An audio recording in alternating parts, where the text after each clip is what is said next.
जब आप बीमार होते हैं तो क्या वाकई में आप इलाज करवाने जाते हैं या फिर इलाज के नाम पर शिकार बनने जाते हैं?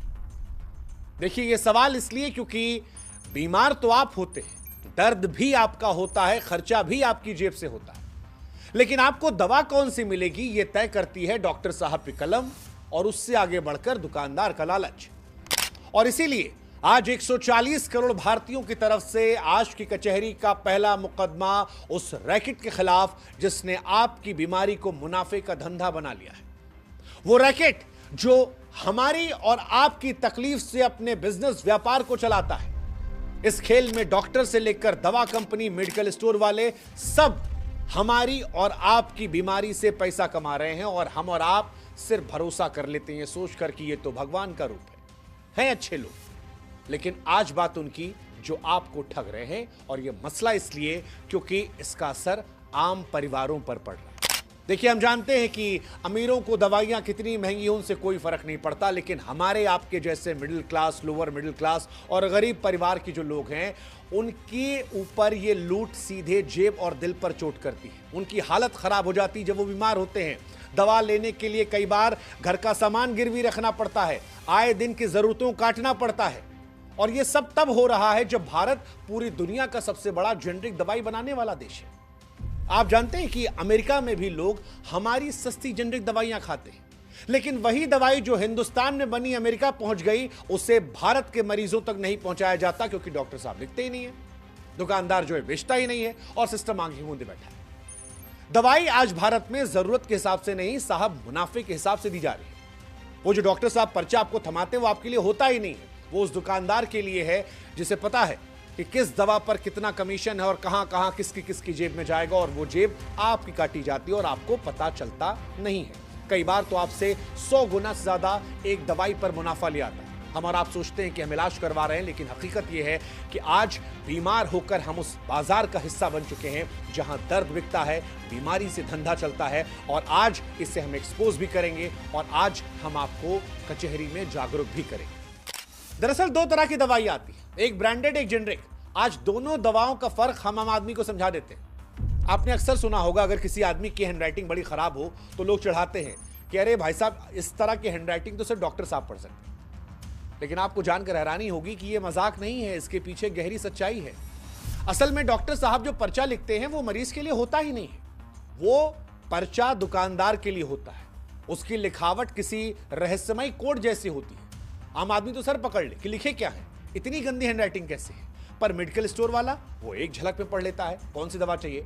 इसका मतलब यह है कि पर्चा मरीज के नाम पर तो लिखा होता है, लेकिन असल में वो लिखा होता है दुकानदार की भाषा में। जो ब्रांडेड दवाएं होती हैं वो नाम और पैकिंग के दम पर महंगी बिकती है, जबकि जेनरिक दवाएं वही असर करती है लेकिन सस्ती होती है। उदाहरण के तौर पर, जैसे मान लीजिए कोई बिस्किट है, एक बड़े ब्रांड का बिस्किट है, पार्ले जी उदाहरण ले लेते हैं, और एक बिस्किट है बिना नाम वाला। अब दोनों की क्वालिटी एक है, लेकिन पैकिंग डिसाइड करती है कौन कितना महंगा होगा। ऐसे ही डॉक्टर साहब जो दवाई लिखते हैं तो मरीज को नहीं बताया जाता कि ये जेनरिक दवाई का है या ब्रांडेड। उनकी लिखावट ऐसी होती है जिसे समझना आम इंसान के लिए मुश्किल होता है, और दुकानदार जो है वो वही दवा देता है जिसमें उसे फायदा होता है।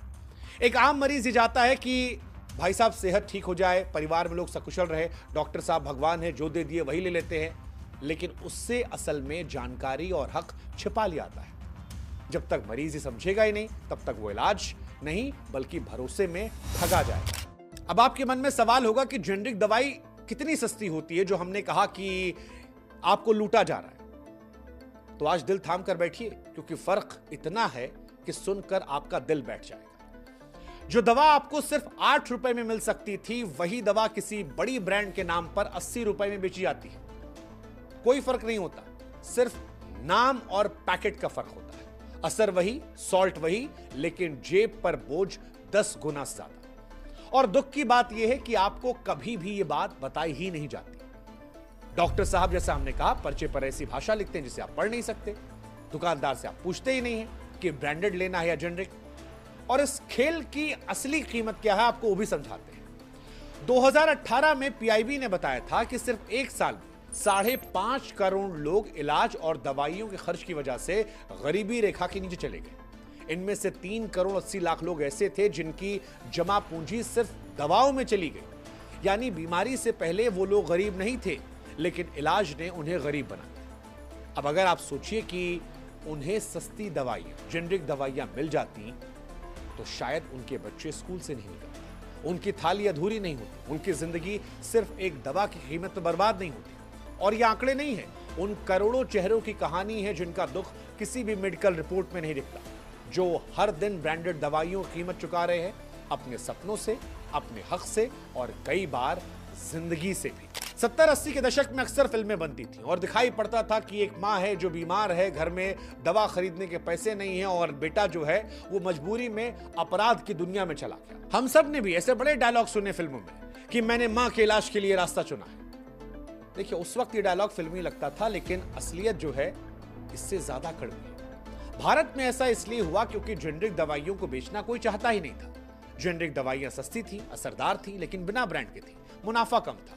इसीलिए डॉक्टर साहब ना लिखना चाहते थे, ना दुकानदारों ने रखना। इन सब ने मिलकर ब्रांडेड दवाओं का ऐसा बाजार खड़ा कर दिया जिससे आम आदमी की सेहत को ही आज दर्द का कारोबार बना दिया। और आज भी हाल वही है। शहरों में एक आम आदमी इलाज और दवाइयों पर हर साल औसतन 5,500 से ज्यादा खर्च करता है। गांवों की बात की जाए तो करीब 3,708 रुपए सालाना है।